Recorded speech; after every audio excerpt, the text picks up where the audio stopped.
আমি বীণা চক্রবর্তী 10 নম্বর ওয়ার্ড থেকে বলছি। আমাদের 10 নম্বর ওয়ার্ডে ডেঙ্গু সার্ভিসে যথেষ্ট মেয়েরা আছে, যথেষ্ট সচেতন, খুব ভালো কাজ করছে, প্রত্যেকটা বাড়ি বাড়ি পরিষ্কার করছে। কিন্তু বড় প্রশ্ন হচ্ছে আমাদের 10 নম্বর ওয়ার্ডে তো এলআইসি বিল্ডিংয়ের সামনে যে এরকম টাইপের নর্দমা, এখানে কি লাভা তৈরি হয় না? এখানে আমি দৃষ্টি আকর্ষণ করছি নাগরিকবৃন্দ এবং কাউন্সিলরদের। এগুলো জিনিসগুলো দেখুন, এগুলো দীর্ঘদিন ধরে এই যে হোটেল, এই সমস্ত হোটেল এই সমস্ত খাবার দাবার এখানে পড়ে যায়, সমস্ত জিনিসপত্র ফেলে দেয়।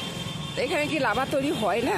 আর বাড়িতে যদি আমরা একটু ফুল গাছ, ধরুন সবজি টবজি পচিয়ে রাখলাম, ওই জলটা আমরা ফুল গাছে দিই, তার জন্য আমাদের বলতে হয়, বলে যে এইভাবে জল লাগবে না, লাভা তৈরি হয়। তাহলে এটা কি হচ্ছে?